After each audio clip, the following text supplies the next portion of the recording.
Module number 10 is on postponing your student loan payments. Now, your loan servicer should give you about a 30 to 90 day heads up that your loans are coming due. They'll likely notify you multiple times before the loans come due. You've got two basic options when your loans are due. Number one, you can postpone your payments, which is what this module is about, or you can go ahead and select a repayment plan, which we've talked about in earlier modules. Now, there are two options for postponing your payments: deferment and forbearance.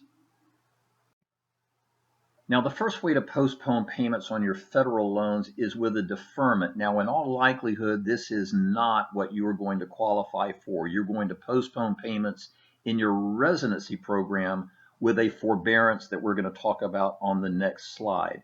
But deferments are hard to qualify for. You have to meet certain eligibility requirements. And if you were to qualify for a deferment, any subsidized loans that you have will be interest-free to you during that period of time. The only way you would have any subsidized loans would be perhaps if you had some when you were in college, or perhaps you have some campus-based loans from your school.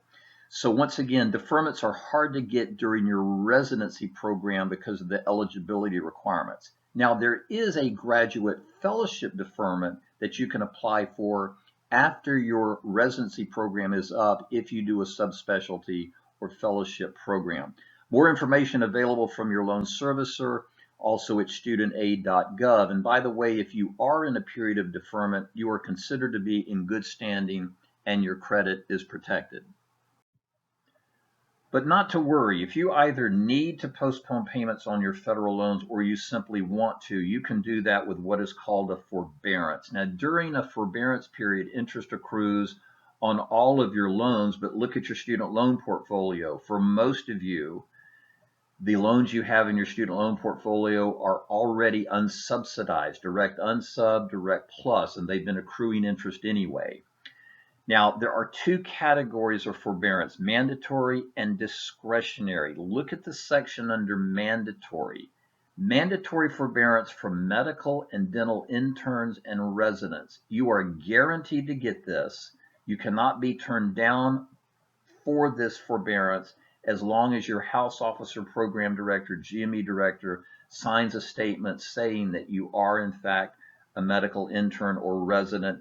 There is a form online you can get from your loan servicer. This is very easy to get, and folks, you can use this at any time during your residency that you want to. After your 6-month grace period is up and you enter repayment, you can use it right then if you want to. If you perhaps want to make a few years worth of payments thinking that you might qualify for public service loan forgiveness, and then you decide not to use PSLF, you could use mandatory forbearance later on in residency. Once again, you can use it at any time. You can use it all the way through your residency program, but it's only good for 12 months at a time. So you will have to renew, and please don't be late renewing, because if you are, interest will capitalize on your debt, and that's the last thing you want to happen. So once again, mandatory forbearance for medical, interns, and residents. That's how you're going to postpone payments if you either need to or want to on your federal loans. Discretionary and administrative forbearance: if you have some loans for college or for a post-bac program that you took out, and if those loans come due before the loans from medical school, which may happen even with the CARES Act. The CARES Act expires right now as we're recording this. It's set to expire October 1. So if you've got some loans from college or a post-bac program where you've used up the grace period, they may come due before your loans from medical school. Your loan servicer can line up the start date of all your loans together with what's called an alignment forbearance, also called discretionary or administrative. So forbearance is your friend. Use it if you need it. Now, a few comments as we close up this module on postponement. You may need to postpone payments on your federal student loans if you have other obligations that are more costly, like consumer debt and possibly private loans. But guys, don't postpone due to procrastination. You'll get ample heads up that your loans are coming due. Don't wait to the last minute, forget to apply for an income plan or whatever repayment plan you really want, and then find out you need to do forbearance real quickly just because you procrastinated.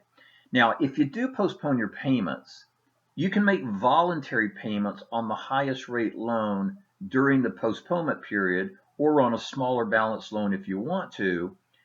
Because remember, you're not in repayment status. You have said, I don't want to be paying right now. So anytime you make a voluntary payment, remember, you get to pick the loan that voluntary payment goes on, but that payment does not count as a payment for public service loan forgiveness. I've already mentioned, and I'm going to mention it again, be sure there are no gaps between the periods of postponement. If you're late renewing, interest will capitalize. Studentaid.gov or your loan servicer will give you some information on postponement.